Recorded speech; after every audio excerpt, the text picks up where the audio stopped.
हाय दोस्तों। आज चौथा दिन मैं चौथी कहानी लेकर आपके पास उपस्थित हूँ। पिछले तीनों कहानियाँ आपको बहुत पसंद आया है, देखकर बहुत अच्छा लगा। आपका कमेंट, आपका शेयर करने का संख्या या आपका टेलीफोन कॉल बता रहा है कि ये लाइफ स्किल की कहानी श्रृंखला कितनी ज़रूरत थी।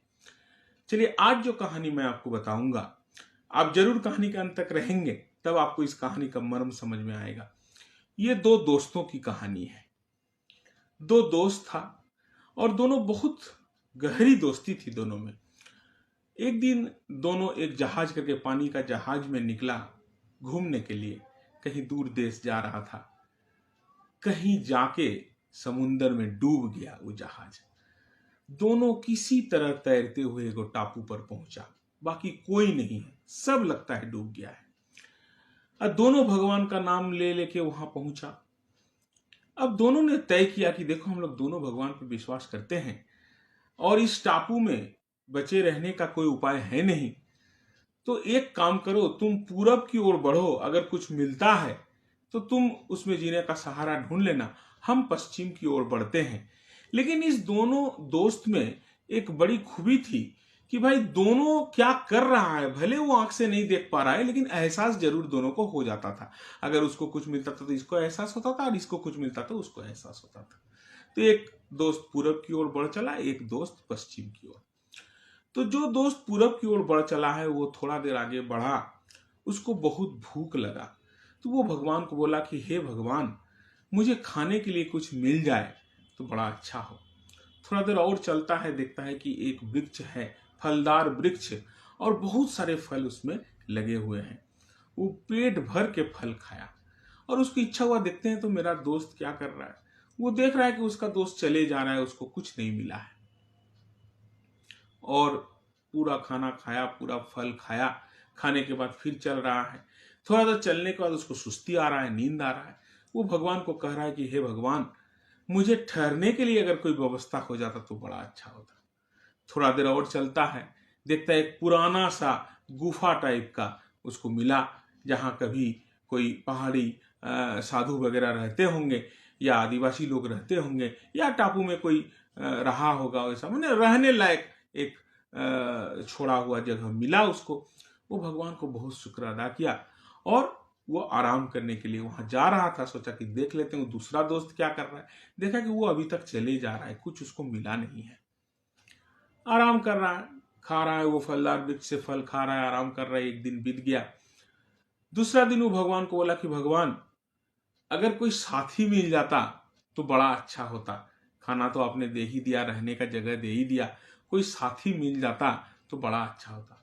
आश्चर्य की बात है, भगवान को ये कहना ही था कि क्या हुआ कि एक और जहाज कहीं डूबा था, और वहां एक लड़की तैरते हुए उस टापू पर आई, और उस लड़का के पास उसके पास आके बोला कि भाई हम यहाँ खो गए हैं, हमारे कोई आदमी जिंदा नहीं बचे हैं, तो आप ही हमारे सहारा हैं, चलो हम लोग साथे रहते हैं।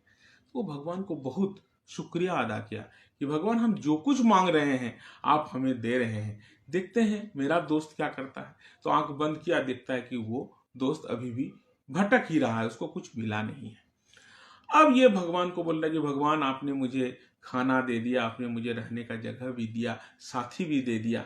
अब आखिरी ख्वाहिश है कि आप मुझे मेरे घर भी आप पहुंचा दीजिए अगर संभव है तो, क्योंकि आप तो इतना रहमदिल हैं, जो मांगते हैं आप देते हैं, ये भी आप कर दीजिए। बोलना था, कुछ देर बाद देखता है कि उधर से एक जहाज आ रहा है। इसने अपना कपड़ा निकाल के हिलाया और जहाज आके किनारे पे लगा, और उसको बोला कि क्या हुआ। बोला ऐसा ऐसा घटना। बोला चलो हम लोग भी उधर ही जा रहे हैं, आपको वहां छोड़ देंगे। ये जैसे ही बोला, ये लड़का क्या किया, अपना उस लड़की के साथ जो उसका दोस्त बनी थी उसके साथ चढ़ने लगा जहाज में। जैसे वो चढ़ रहा है, ऊपर से दैववाणी हुआ। वो ईश्वर ने ऊपर से एक आवाज दे रहे हैं। क्या बोल रहे हैं कि रे स्वार्थी लड़का, तुम दोनों तो साथ आए थे, तुम और तुम्हारा वो दोस्त, तुम उसको अकेला छोड़ के चले जा रहे हो। ये नया साथी है, यही तुम्हारा सब कुछ हो गया, तुम भूल गए उस दोस्त को। तब ये कहता है कि हे भगवान, उस लड़का में जरूर नियत में कुछ खोट हुआ, और उसको आपने अभी तक कुछ नहीं दिया है, तो हम क्या करें। हमने तो आपसे जो मांगा आपने तो दिया हमको। जरूर उसमें कहीं मन में पाप होगा, कुछ बात होगा, इसलिए उसको आप नहीं दिए हैं। तो हम कौन होते हैं आपका जो विधान है उसको काटने वाला? तो इसलिए हम चल रहे हैं। भगवान कह रहे हैं कि रे मूर्ख, उसने क्या मांगा था जानते हो? तुमने तो खाना मांगा, तुमने तो रहने का जगह मांगा, तुमने तो साथी मांगा, तुम तो घर चले जाने, कैसे हम घर लौट जाएंगे वो मांगा। तुम्हारा साथी एक ही दुआ करता था कि हे भगवान, मेरा दोस्त जो मांग रहा है उसको वो जरूर मिले। लेकिन उस मूर्ख को पता नहीं था कि तुम केवल अपने लिए मांग रहे हो। उसको पूरा विश्वास था कि तुम जब भी मांगोगे दोनों के लिए मांगोगे। तो आप सोचिए, आपकी जिंदगी में भी जो कुछ आप हासिल करते हैं, आपको लगता है कि मेरा शौर्य बीर्ज के चलते हासिल हो रहा है, नहीं, उसमें कहीं ना कहीं दुआ शामिल है। आपकी पेरेंट्स की दुआ, माँ पिताजी की दुआ, आपके गुरु की दुआ, आपके पत्नी की दुआ, आपके बेटों की दुआ, ये जरूर शामिल है, तब आपको वो हासिल हो रहा है। ये नहीं कि केवल आप ही के कर्म का फल हो रहा है। कर्म तो चाहिए, कर्म छोड़ के तो कुछ नहीं हो सकता है, लेकिन साथ साथ आपके लिए दुआ करने वाले भी आदमी है। वो ऐसा दोस्त है जो कह रहा है कि हे भगवान, मेरा एक ही विनती है कि भाई मेरा दोस्त जो मांग रहा है उसको वो मिले। इसलिए आप कभी ये गर्व नहीं करें कि आज हम जो कुछ हासिल किए मेरे बल पर हासिल किए, जरूर आप किए हैं, लेकिन उस आपके बल के साथ दूसरे का दुआ भी शामिल है। इस बात को जरूर याद रखिएगा। आपको घमंड को अगर दूर करना है तो इस फीलिंग को आपको रखना है। कैसा लगा ये कहानी जरूर बताएंगे और मैं इंतजार करूंगा आपके संदेश का। बहुत बहुत धन्यवाद।